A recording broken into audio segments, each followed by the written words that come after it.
आज की बात। स्वागत। आज 1 जनवरी है। कैलेंडर के हिसाब से आज नए साल का पहला दिन। आप सबको नए साल की मुबारकबाद। नया साल आपके जीवन में खुशियाँ लेकर आए, लेकिन इसके साथ आज की बात को हम आपके पास पहुंचा रहे हैं कुछ ऐतिहासिक विरासत के साथ। इतिहास में आज का दिन बड़ा महत्वपूर्ण है और 2 बातों के लिए वो जाना भी जाता है। पहली बात, 1 जनवरी भीमा कोरेगांव की वो लड़ाई जिसे शौर्य की गाथा के रूप में पूरी दुनिया याद करती है, एक बेहतरीन लड़ाई के रूप में पूरी दुनिया याद करती है।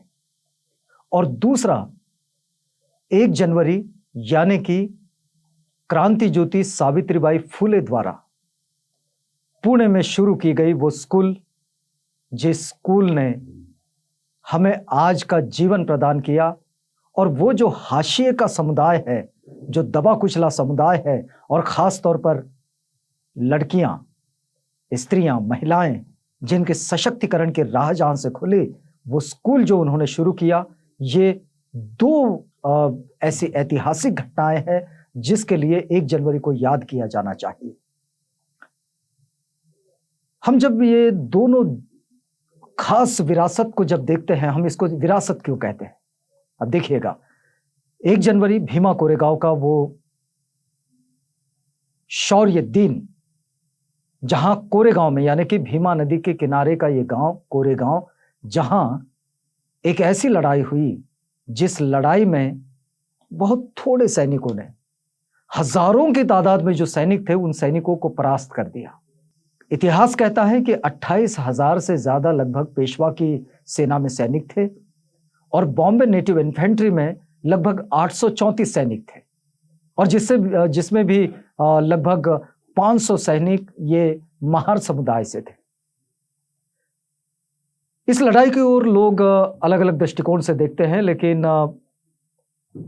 वो जो दृष्टिकोण है, जिस दृष्टिकोण में लोग ये कहते हैं कि ये लड़ाई किसी जाति विशेष, किसी धर्म विशेष, ये ऐसी लड़ाई नहीं है। ये लड़ाई बॉम्बे नेटिव इन्फेंट्री, जो कि ब्रिटिश आर्मी का हिस्सा थी, और जो भारत में आज भारत जिसको हम कहते हैं, वो तब भारत नहीं था। तब वो छोटे छोटे संस्थानिकों वाला देश था, और उस देश में छोटे छोटे जो संस्थान है, उन संस्थानों पर ब्रिटिश आर्मी अपना कब्जा करना चाहती थी, और ब्रिटिशर्स चाहते थे कि इन सब जगह पर उनका कब्जा हो। इसमें हम भीमा कोरेगांव के उस पूरे प्रसंग को, उस लड़ाई को अब से पहले भी कई बार बता चुके हैं, लेकिन आज की बात में हम जिस बात को कहना चाह रहे हैं, आप कभी उस विजय स्तंभ को देखिएगा तो विजय स्तंभ पर जिन शहीद सैनिकों के नाम है, उनमें आप देख सकते हैं कि लगभग 22 सैनिक ये महार समुदाय से हैं, 18 सैनिक मराठा समुदाय से उनके नाम हैं, और 8 राजपूत सैनिकों के नाम हैं, 2 मुस्लिम, 2 क्रिश्चियन, इन सब समुदायों से ये सारे सैनिकों के नाम हमें उस भीमा कोरेगांव के उस विजय स्तंभ पर दिखाई देते हैं। मतलब सीधा और साफ है कि बॉम्बे नेटिव इन्फेंट्री में किसी एक जाति के सैनिक नहीं थे, बल्कि इन सारे समुदायों के सैनिक थे, जिसमें मराठा थे, राजपूत थे, महार थे, मुस्लिम्स थे, क्रिश्चियंस थे, ये सब थे। अब बात ये आती है कि इस लड़ाई को बेहतरीन लड़ाई के रूप में और शौर्य दिवस के रूप में लोग क्यों मनाते हैं। हाल ही में भी आपने देखा होगा कि बहुत सारे ऐसे लोग हैं जो आज भी उस मानसिकता से बाहर नहीं आ पाए, जो मनुस्मृति वाली मानसिकता है, और उस मानसिकता से बाहर नहीं आने के कारण वे आज भी ये कहने लगते हैं कि भाई ये कोई जाति के विद्वेष की बात है, किसी जाति के साथ ये झगड़े की बात है। ये बिल्कुल नहीं। वो लड़ाई संसार में बेहतरीन लड़ाई केवल इसलिए मानी जाती है, और वो शौर्य की लड़ाई मानी जाती है, शौर्यपूर्ण, वीरतापूर्ण लड़ाई मानी जाती है। उसके पीछे जो कारण है वो ये है कि हजारों सैनिकों को केवल 700-800 सैनिकों ने परास्त कर दिया, उनको पीछे धकेल दिया। और इसलिए ये वीरता की निशानी के रूप में, शौर्य के प्रतीक के रूप में सिर्फ भारत ही नहीं बल्कि पूरी दुनिया के लोग वहां पर आते हैं। लेकिन ये तो हो गई इसकी ऐतिहासिक वो विरासत जो केवल लड़ाई से जुड़ी है। इस लड़ाई का जो परिणाम है, उस परिणाम पर चर्चा होना बड़ा जरूरी है।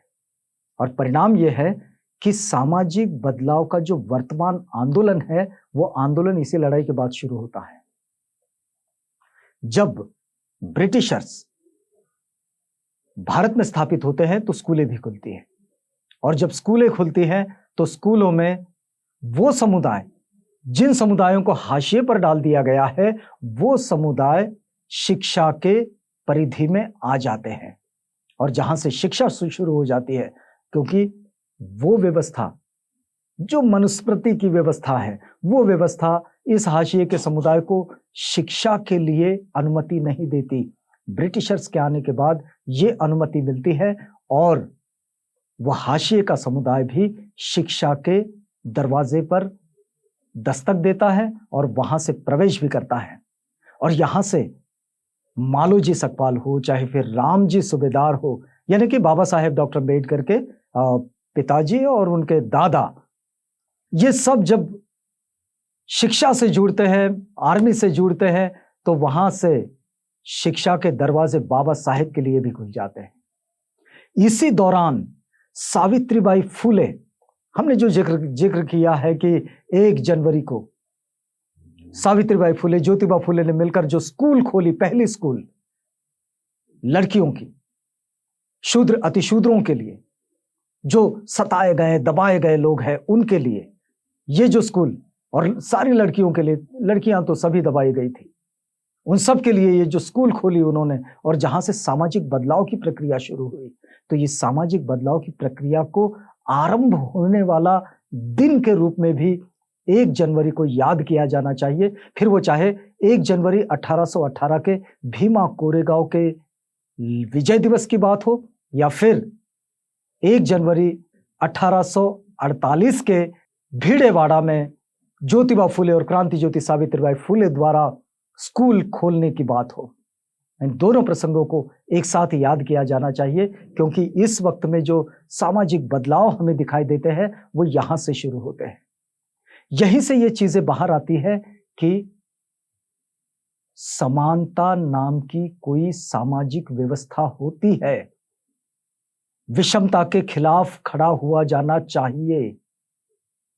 हर एक व्यक्ति के पास में आजादी होनी चाहिए। ये आजादी केवल सीमाओं की नहीं। हमारे यहां जब आजादी की लड़ाई चल रही थी, तब भी इस बात पर बड़ी गहन चर्चा हुई है।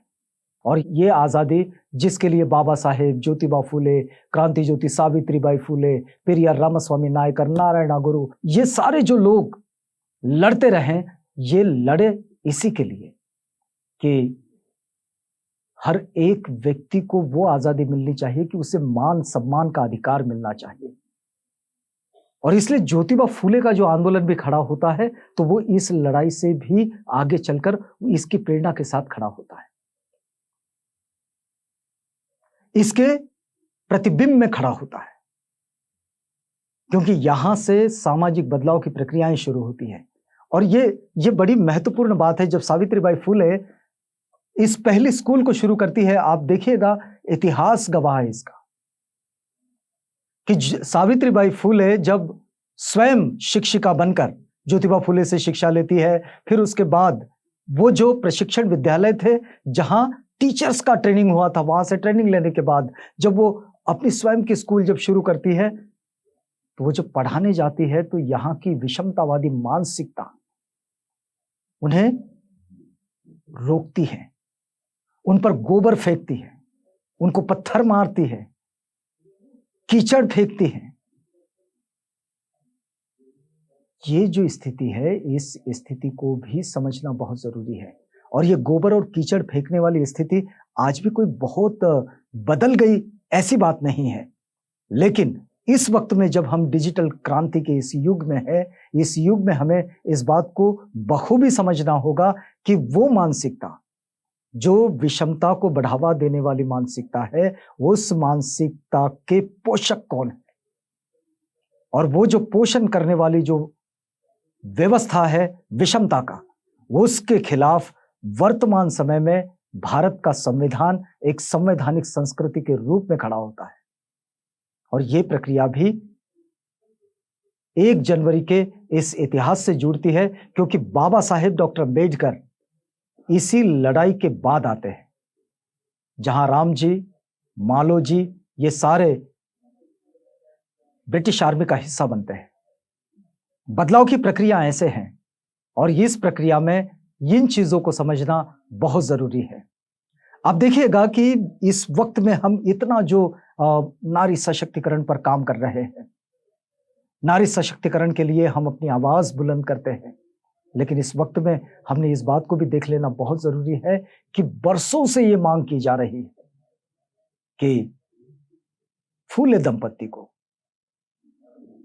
क्रांतिबा ज्योतिबा फूले और क्रांति ज्योति सावित्रीबाई फूले, इस फूले दंपत्ति को भारत रत्न से सम्मानित किया जाए।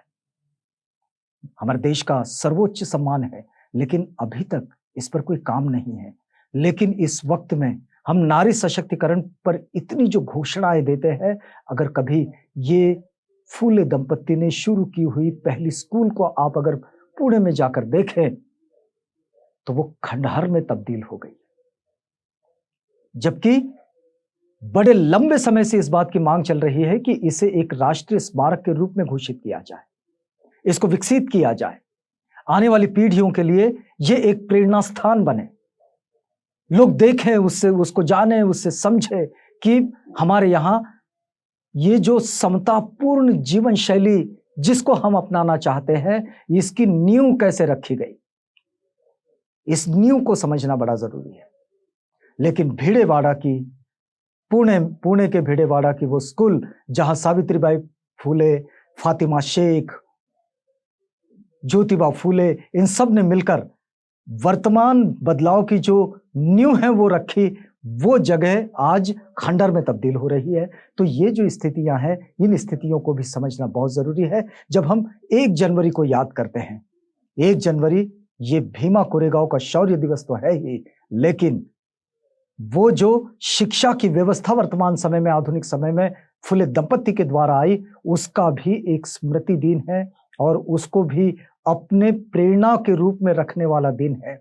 नया साल है, नए साल में इन इतिहास के इस दोनों सबक के साथ, इतिहास की इन दोनों यादों के साथ, और इतिहास में बदलाव की रखी गई इस नींव के साथ हम सब ने नए साल की ओर जाना चाहिए। आज की बात में बस यही रुकते हैं।